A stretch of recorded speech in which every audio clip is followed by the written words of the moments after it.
Yo, what's up, guys? Joker here bringing you another video. This time it is going to be the first video on Diablo 4 with the early access starting yesterday at 4 p.m.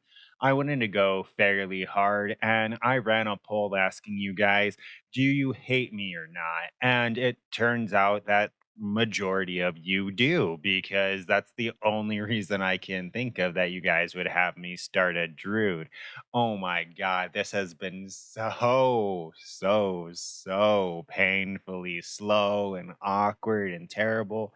Right now, since I'm getting to around early mid game where I'm going to be hitting level 40 here pretty soon, the build has kind of started coming online, but it's been such a long process. I've got to say, if you're thinking about starting Drew, don't. It is as bad as everybody says. You feel like you have no damage at all until about level 25, 30, and it's just it's just not that great of an experience. Now, I did use a decent amount of time running around gathering the first set of Lilith statues for all of those passive points as well, just because I feel like I could use every benefit that I could get. So that is about an hour and a half, 2 hours that I did use gathering Lilith statues. I'll throw up a little I'll go ahead and throw up a little map right here showing where all the Lilith statues are. You can take a screenshot or I'll have it linked in the description. This is going to go ahead and show you where every Lilith statue in Fractured Peaks is. And it's really helpful because once you get the 28 and you pretty much get the renown for the Fractured Peak, you get something like 40 plus base stats where you get like I want to say 10 or 12 in each base stat, plus you get a bunch of additional space for murmuring orbs, which helps you in the long run because it helps you roll for more items. Additionally, on top of that, it goes ahead and it will give you about two, three, I think maybe four skill points there as well. So it's really worth the time running around gathering all of those Lilith statues just because they've already confirmed that it's only going to be a one and done, right? So after I collect all 100 plus of these, I'm going to have no problem when the first season starts because I'm going to be starting the first season with about half a dozen skill points as well as pretty much base 20 in every stat. So my base characters are going to be just significantly stronger going forward. So that's really cool there.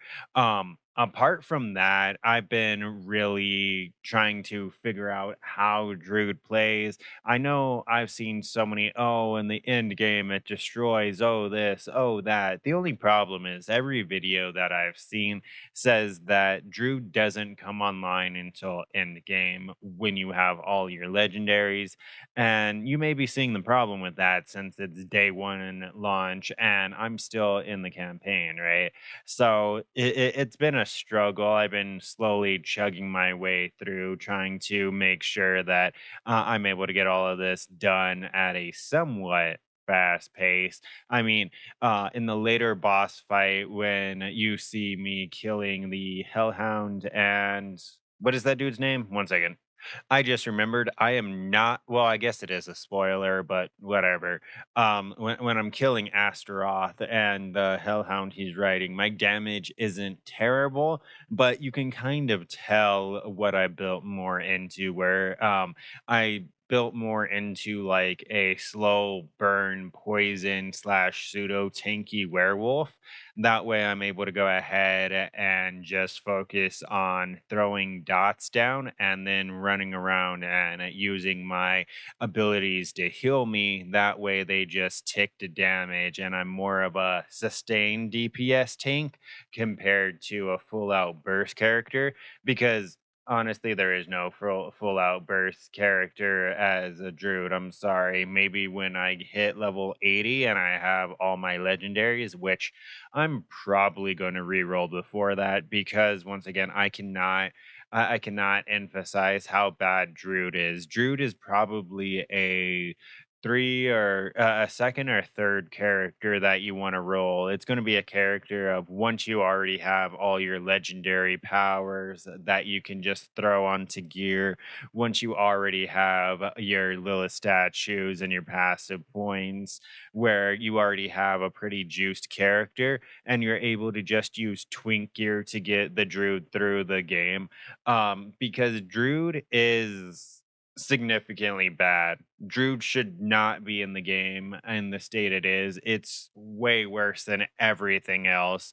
And I've done a barbarian, I've done a rogue. I didn't test the other classes, so that's really all I can say compared to those two. But those two in the beta felt so good and so smooth.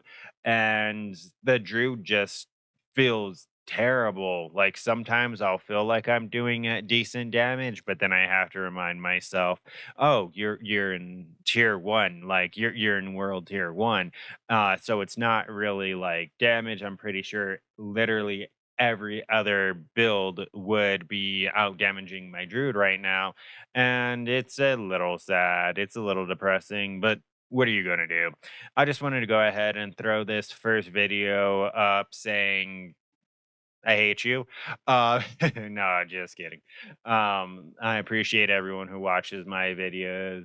Don't forget to like, comment, and subscribe to stay up to date. I'm going to be obviously getting this character to end game and then probably re-rolling. I have to beat Diablo 4 before I can really give a full review about it, right? Right now, I'm about halfway through the campaign, I believe. So it shouldn't be much longer for me to finish that. And then I'm going to start grinding the end game, testing out a quote unquote juiced druid once I'm able to get all of the legendary powers I want, or start running those chaos monoliths or whatever they're called, um, doing the higher tier world levels and stuff like that. Hopefully, Druid feels better here pretty soon. But that's just my day one update. If you want to see how a druid works, keep following. Other than that, all I can really say is don't roll into a druid. But yeah, that's pretty much it. Like I said, don't forget to like, comment, and subscribe to stay up to date with this and future content. And until next time, take care.